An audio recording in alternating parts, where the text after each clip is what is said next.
Hi, my name is Ben Owens. This is a practical guide for teaching distance learning via the Tandberg system at NCTC. In this presentation, we are going to learn some tips and tricks for using the Tandberg system. These tips and tricks are what I have learned over the course of several semesters in which I have taught classes using the Tandberg system. My hope is that this presentation can help make teaching distance learning via Tandberg more enjoyable for the teacher and more engaging for the students.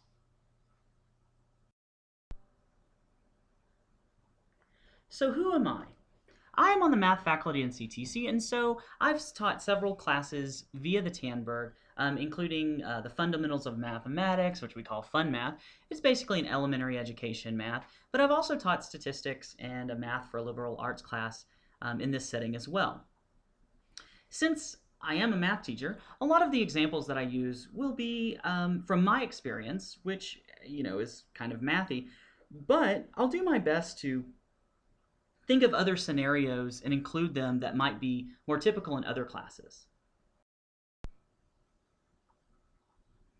So more importantly, who are you?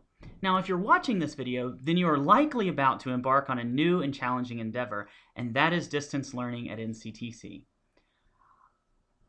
Teaching distance learning via Tandberg can be kind of frightening and sort of frustrating, but it can also be very rewarding.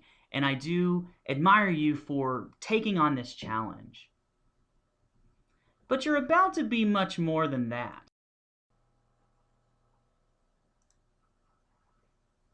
You're about to be on the big screen. You will have this must-see TV, and that's you. You'll be like this guy. Well, I mean, maybe not exactly like this guy, but I think you get the point. But you're much more than that. You're not just the star of the show, you're also the producer, and the director, and the cameraman, and the lighting and sound man, and the gaffer, and the best boy, whatever that is. I think you get the point. When you're teaching via Tandberg, you have to wear a lot of different hats, and you have to be able to understand how the system works so that you can make it the best experience possible.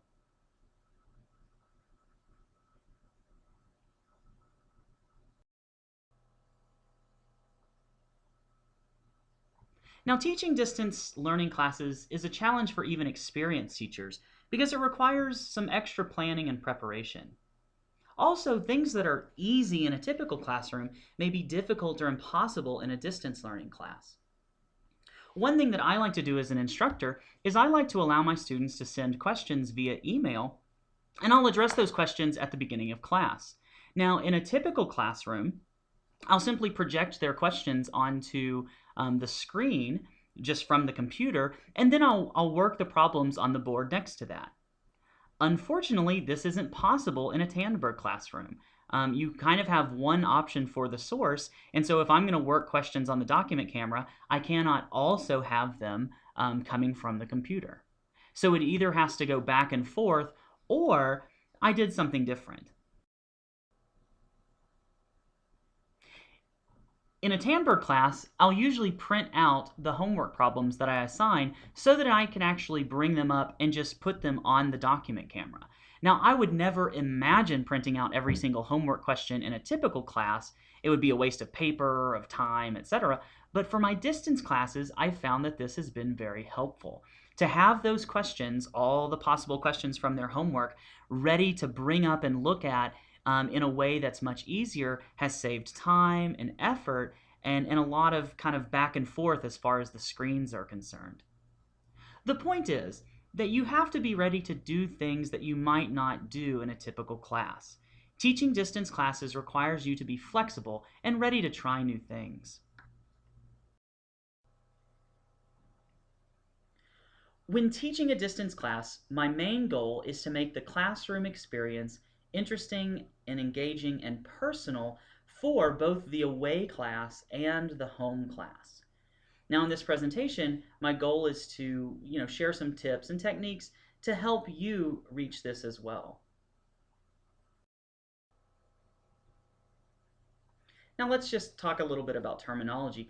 When working with Tandberg, the classroom that you are in is referred to as the near end, and the classroom that you're being broadcast to is referred to as the far end.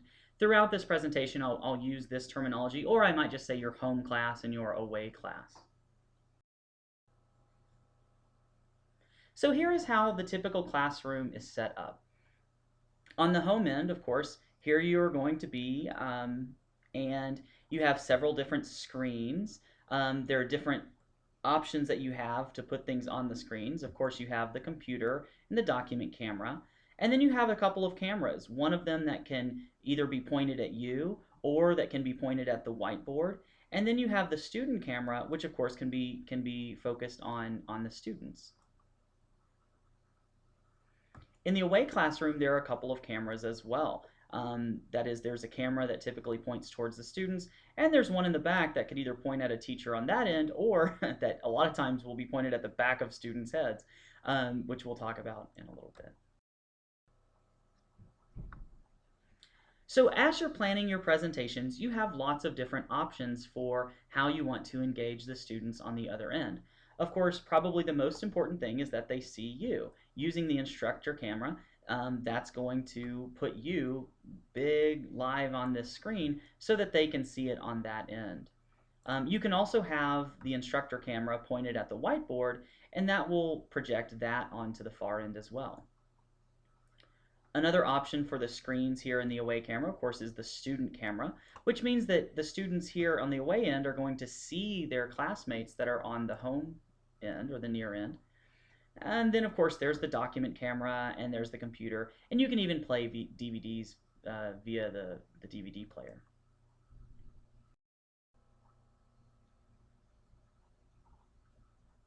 Now, throughout this presentation and when you're working with Tandberg, some more terminology. The main camera is always referring to the camera that's pointed on the instructor. This can, like I said, be pointed, at the whiteboard, or it can be pointed on you, the instructor. The secondary camera, now this can actually refer to a couple of things. Whenever the Tandberg system says secondary camera, that either means that it's using the document camera, or the student camera, that is the camera that's pointing at the students on the near end. So this can sometimes be a little bit confusing because it's almost like the secondary camera option has multiple things that it can be. Now there are two main ways that you are going to control the system via Tandberg. One of them is called the control panel, and it looks like this. It's located at the front of the classroom where the computer is, and then of course the remote. I have found that certain things are easier to do with the control panel, and certain things are easier to do, in my mind, with the remote. More or less, you can do anything that you want with either source, but some of them are just a little bit easier. So as we go through this presentation, I'll be saying what I feel like is the easiest way to control certain things. So the first thing you're going to do when you walk into the classroom is to wake up the system. In order to do that, all you have to do is to touch the Tandberg control panel. It is a touch screen, and so using the control panel is just touching the various things on that screen. Now when you do this, typically the TVs will all turn on, all 4 of them that are in your classroom, and the instructor camera will be activated. Now usually this is pointing up at you at the front, and that image is going to be projected onto all 4 screens. Now one thing to note is that if you do not come up on all 4 screens, then that could be a sign that there's some sort of technical problem. That's something that you should try to resolve before class starts.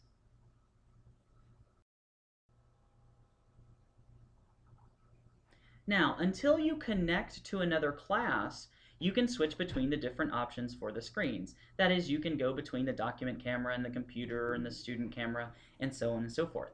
Switching the sources can be done using the control panel or the remote, and for this, I usually just recommend using the control panel. It's really easy. The buttons at the very top of the screen will switch those different settings.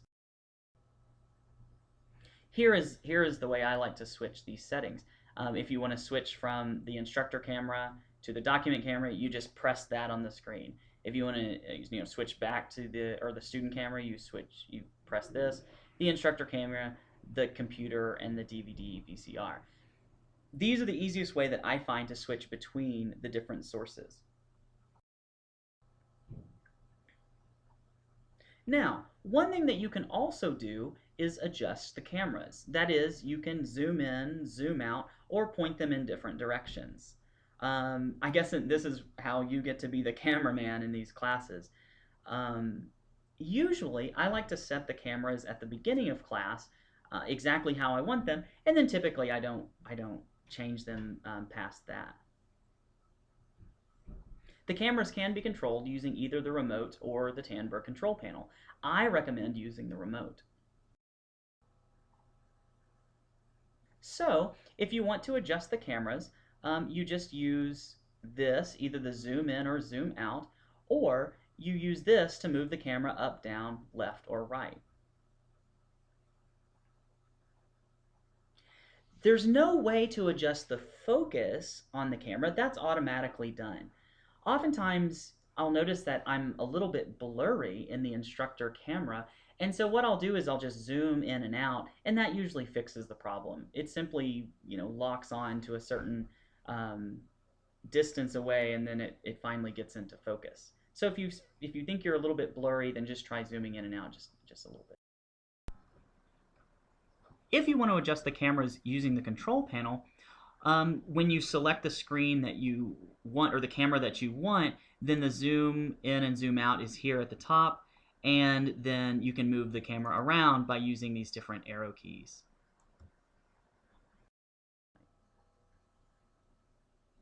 Another cool thing are these camera presets down here. Now these are usually set at the beginning of the semester, and frankly I've never sort of reset them myself, but they're really cool because what it'll do is it'll take the camera and move it to a certain area and zoom in to a certain point, and that just remembers that. So if you want to go between the camera pointed at you, I think that's usually preset number 1. And then I believe that usually the preset 2 is pointed at the whiteboard. So if you wanted to go between the whiteboard and you, all you'd have to do is press that preset button, and it automatically turns the camera and zooms in to the appropriate level. You can also adjust the cameras on the far end. The command for this is called the far end camera control, and there are a couple of ways to do this. Using the remote, if you press this button while the cameras are on, then it'll give you an option that says far end. Pressing that will allow you to then affect the camera on the far end by either zooming in and out or around using the cursor here or the zoom in and out button. You can also turn on the far end camera control on the control panel by pressing this button, the one that says FECC. Once that's selected, you can either use these buttons on the control panel to adjust the camera, or once again go back here to the remote and adjust those as well. I typically don't adjust the far end camera, except maybe at the beginning of class to make sure that it's zoomed into an appropriate amount. However, every once in a while, if a student stays after class on the far end and they'd like to talk to me, I'll go ahead and zoom in on them a little bit closer so that I can really see them, and it's more of a face-to-face conversation.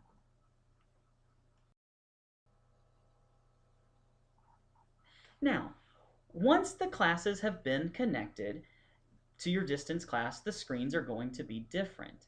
Now, connecting to your different classes usually happens automatically, but sometimes you actually have to make the call yourself.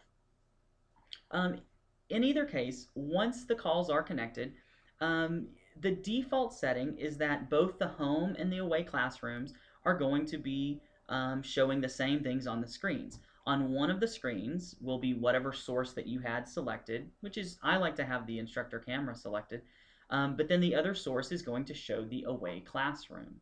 So it's going to be showing some camera or some source coming from that away classroom. Now, once it's connected, I always like to make sure that the camera on the far end is adjusted the way I like. Oftentimes, it's not, and so I have to call the administrator on the far end to kind of have them fix that. Before the call connects, I always like to have the instructor camera on so that I'm the first thing the students see when the screens come on in the far room. If they're already waiting there, then it comes on and they see me and they know that everything is okay. Now, what if you turn on the screens and this is what you see? What we're looking at here is the far end that doesn't have any students on. And the screens aren't turned on. Nothing is really turned on. Essentially, what you need to do in this case is to simply have someone on the far end wake up the system on the far end, just like you woke up the system on the near end. So yeah, if you ever see this, then the Tandberg system on the far end just hasn't been woken up. So just call the system administrator on the other end and just ask them to set up the class. In some classes, you'll even have a teaching assistant on the far end, and if that's the case, they'll be able to really help you out by getting the system set up correctly on that end.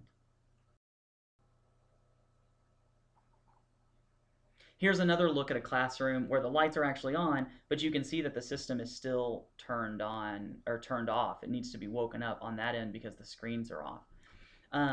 However, this does show another point too. Sometimes you'll turn on the screens, and once the calls are connected, rather, you'll see the backs of the students' heads. Well, this isn't what you want to see. You want to be able to see the front of the students. That is, in the far classroom, the back camera is turned on instead of the front camera. If this happens, what you want to do is call the system administrator on the other end and get them to change the cameras to your liking. This is, a common thing. It maybe happens, once out of every 2 or 3 times to me. And it's not a big deal. I just have the far end system administrator number on my phone, and I just call them really quick and ask them, hey, can you go turn on, things in room, whatever, and they do. And it's super easy. Here's another thing that you might see sometimes. The first time I saw this, I kind of freaked out because I thought, oh man, what's going on? Like the screen is completely fuzzy, and I thought that there was some sort of connection problem. What it turns out is that the far end camera is just pointed at the wall. And so what you're actually seeing here is just a really zoomed in picture of the wall on the far end. Once again, you can simply call the system administrator and get them to set up the classroom, and they'll zoom the camera out and turn it to your liking. You could, of course, go to the far end and use the camera control, and that way you could zoom out and see the whole classroom. So, do you notice a problem here? Once the calls are connected, if there's any sort of problem, the key is to just call the system administrator on the other end. I definitely have them in my cell phone ready to call at the beginning of class, and it's just a really easy fix to any types of problems that I've run into. Now, I think the biggest challenge in teaching via the Tandberg system is the away class engagement, or the students that are on the far end, making sure that the class is interesting and engaging and personal for them. With this in mind, there are kind of 3 rules that I kind of keep in mind. One of them is that the students need to see you, the instructor. It's important that they see your face and see your expressions. Also, they need to see the other students. I think it really helps that they see that they're in a classroom with other students on the near end. And finally, they should never be looking at themselves. Unfortunately, them looking at themselves, is the default mode. That is, without changing any settings, there's always going to be a camera on their end that's simply pointed back at them, and they're kind of looking at themselves. This is what you want to avoid. So like I was saying, on their end, in the default mode, what will happen is whatever source you have selected will be on one screen, but then they'll simply have the camera that's pointed back on them on the other screen. This is the camera that you want to be able to change so that they can see 2 different things coming from your end. In order to do this, we can use what's called the presentation mode. The presentation mode is a setting in Tandberg that allows one screen in the away class to be fixed while the other screen may switch between different sources. In the far end classroom, the presentation mode allows one screen to be on the document camera or the computer and the other to be on the instructor or the student camera. Now, this is really awesome. If you think about it from their perspective, if they have two different screens where one of them is, say, the document camera and the other one is you, that really gives them an in-class experience. I mean, they can practically see everything that a student on the near end would see. So using the presentation mode, I think, is vital in getting the students on the far end to having them be a little bit more engaged or getting their engagement. Now, this sounds simple, and unfortunately, the presentation mode is a little bit confusing. But once you get the hang of it, it's actually really easy.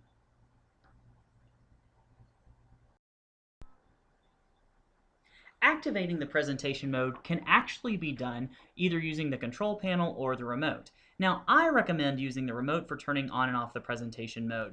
I've just found that it's easier for me to do it that way. Now, one thing that we'll see is that when you turn on the presentation mode, you're going to have options for what to put on the presentation mode screen. But these options are going to be different depending on the course or the source that is currently selected. We're going to look at several examples to help make this sort of clear why this is and how it works. So turning on the presentation mode can be done by either using the control panel. So here, notice that we have the stop presentation that stops the presentation mode and the start presentation that will turn on and off the presentation mode on the control panel. But I actually usually use the remote. In order to turn on and off the presentation mode here, you simply press the home key, and then one of your options is activate presentation mode. And that comes up here on the screen.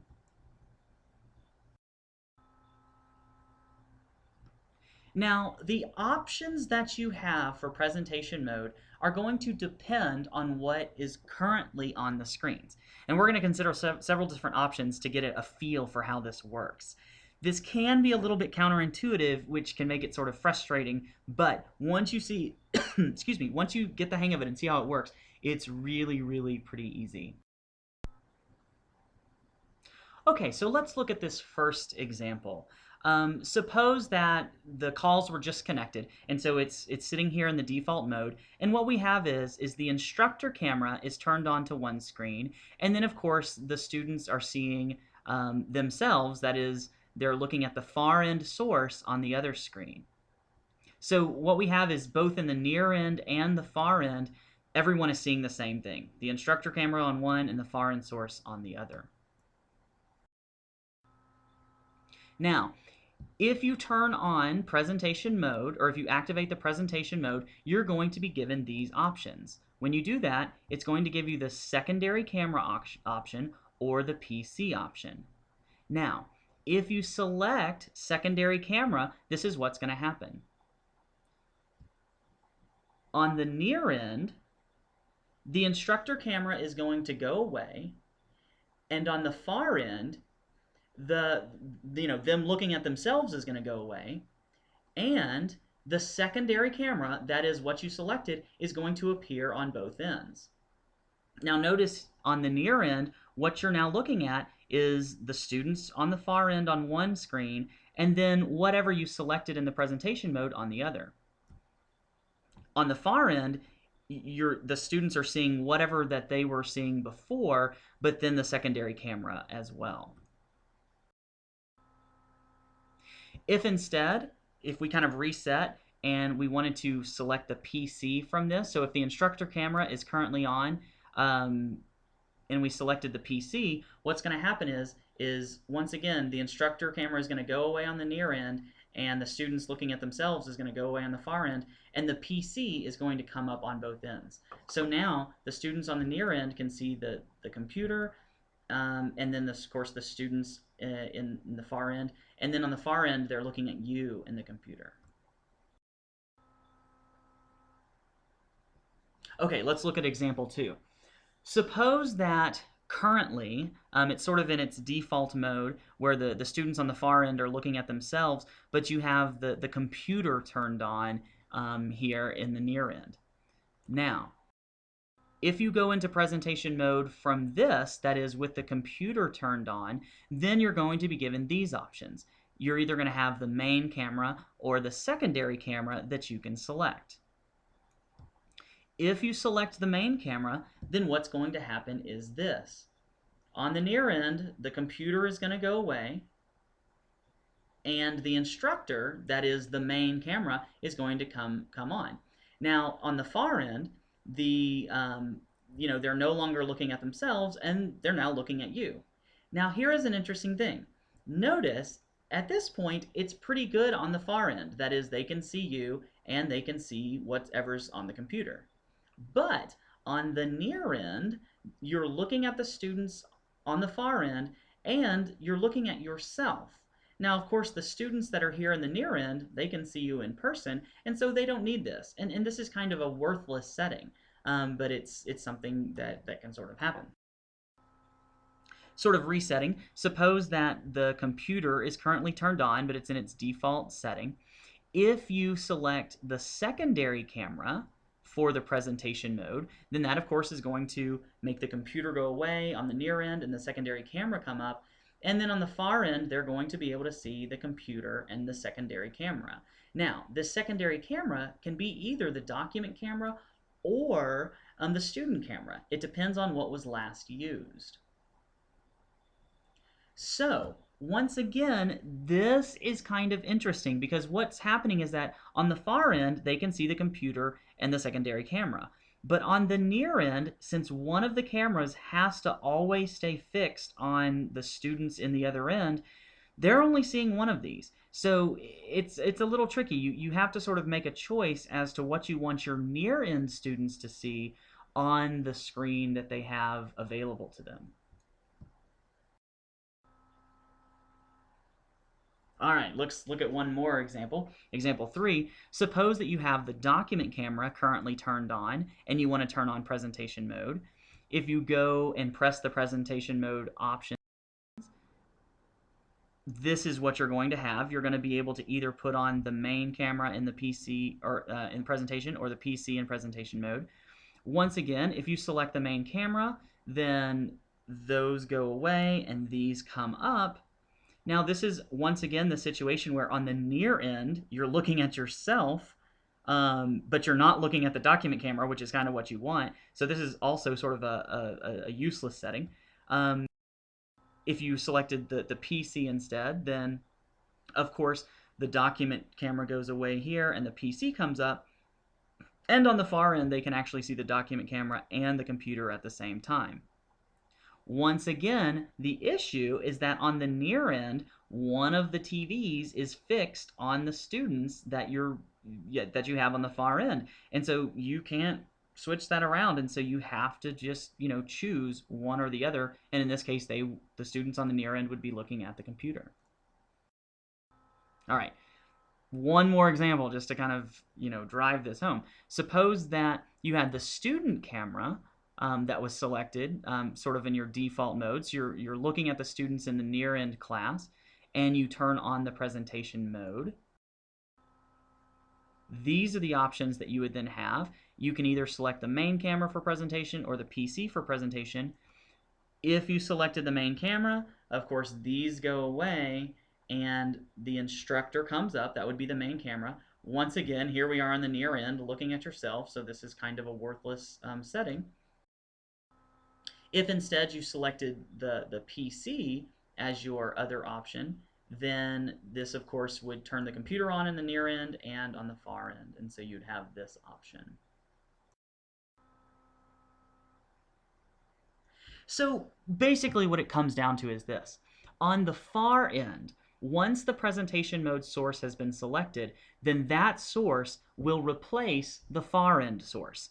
That is, the students are no longer going to be looking at themselves, but whatever you had before and whatever you selected for the presentation mode. So they now have two different sources that they can watch. In the near end, the presentation mode is going to replace whatever you had selected that you were seeing as your source. That is, on one of the screens, you're always going to be looking at the students in the other classroom, and then the other screen is whatever you bring up in presentation mode. Now, for practical purposes, I usually do one of two things. One of the things that I like to do in a math class, of course, we work out problems, and so I have a lot of times when I'm going to be using the document camera. Well, whenever I'm using the document camera, I also like to have the instructor camera on me so that the students can see me as I look up and I, move my hands, and it just makes it so much more engaging than just looking at whatever's under the document camera. So, in order to make this happen, what you do is you turn on first the instructor camera, then you go to presentation mode, and then you select secondary camera, and that turns on the document camera in both the near and the far end.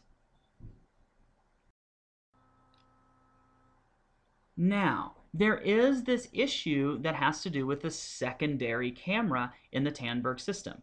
The secondary camera in Tandberg is either the document camera or the student camera. And the way it works is whichever source was being used last, that will be the source that appears when you put things in secondary camera mode. And so there's, every once in a while I'll turn on the secondary camera mode, and instead of the document camera coming on, it'll show the students in the near end. So it'll show the student camera. When this happens, you can fix that by simply going out and selecting the document camera first, then back to instructor, and so on and so forth. And we'll look at that example in just a second. So if you're wanting the document camera in presentation mode, but the student camera appears instead, this is what you do. Turn off the presentation mode, select the document camera as the main source. Now what this is basically doing is it's assigning the document camera to be what they're saying is the secondary camera option. Then you select the instructor camera, which puts you back on the screen as the main source, and then you go into the presentation mode and select secondary camera.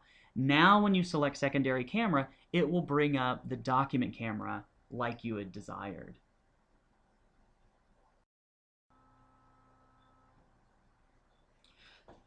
Another setting that I sometimes like is for the students to be able to see the computer and the instructor camera. So if I have something, on the computer like a graph or maybe even a video that I'm showing, but I also want them to be able to see me, this is how we would do that. You turn on the instructor camera so you have them looking at you, then you go to presentation mode and select computer. That will put the computer on one end, and you are on one camera and you on the other. And then of course in the near end, that will select the computer because that's the one you had for presentation mode. A shortcut for this last one, if you want to turn on the computer in presentation mode, you can actually press this button.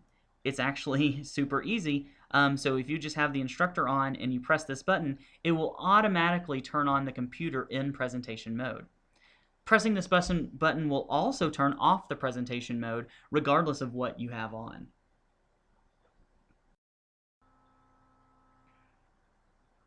So suppose that you want on one screen the instructor camera and on the other screen the student camera.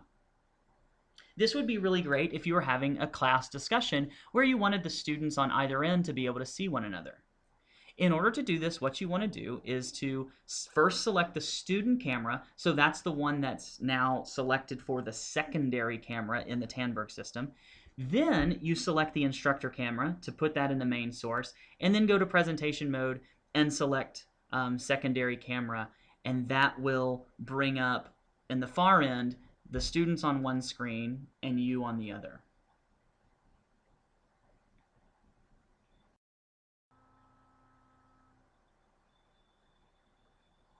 Suppose that you want the student camera on one screen and the computer on the other.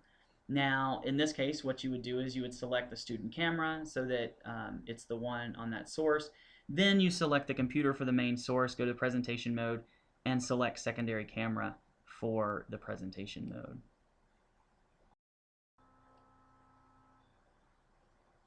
One thing that you might have noticed before is that you'll never need to select the instructor camera or the main camera for the presentation mode. What this would do is it would turn on the instructor camera in the near end or on the near end, and that you don't need, right? Because that camera, or on the near end, the students are seeing you in person, so they don't need to see you on the screen. On the far end, it would put you on the screen like you had wanted to, but really the problem is what's happening on the near end.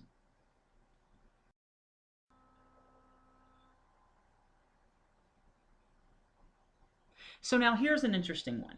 Suppose that you want to have the document camera on one screen and the computer on the other.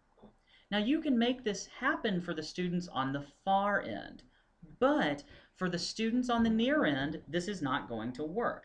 One of the screens on the near end is always going to be looking at the students that are on the far end. And so for the students on the near end, you have to make a choice. They can either see the document camera or they can see the computer, but they're not going to be able to see both at once.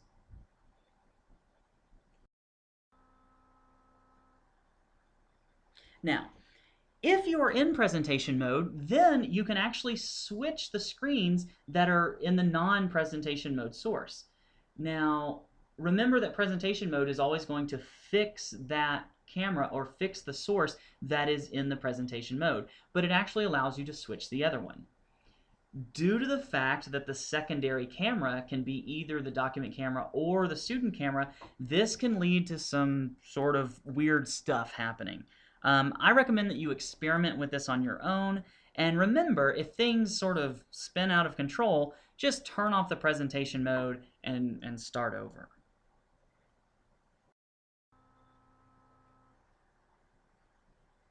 Now, there are some weird issues that have arisen in my time teaching via Tandberg, and so I wanted to address these problems and just give some easy fixes for them.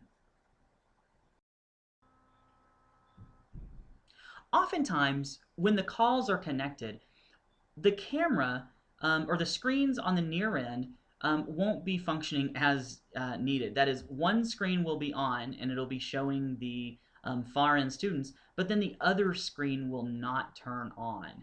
This is a really common issue, or this happens quite a bit. If it happens, this is what you do.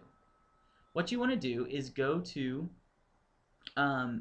use this button on the remote, and you're going to tell it to, this is the in-room layout selection, and what you do is you turn on equal participants.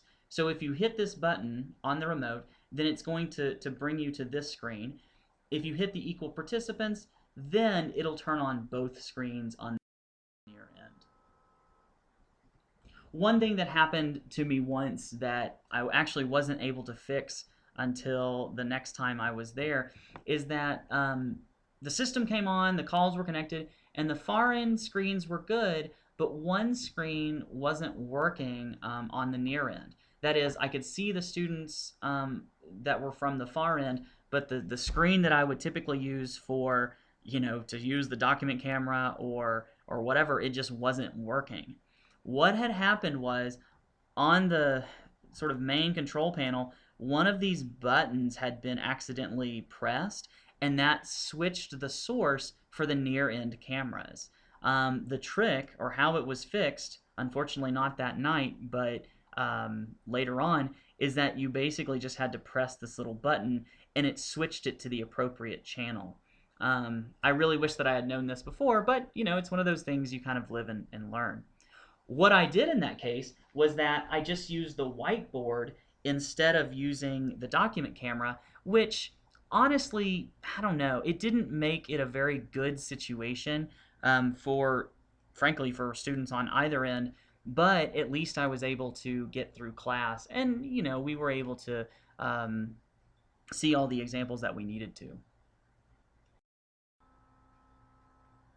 Now, in the worst case scenario, if you encounter a problem that you simply cannot fix or find some decent workaround, there is an option of recording the class with the students on the near end and then uploading that recording for the students on the far end to where they can go and see that later on.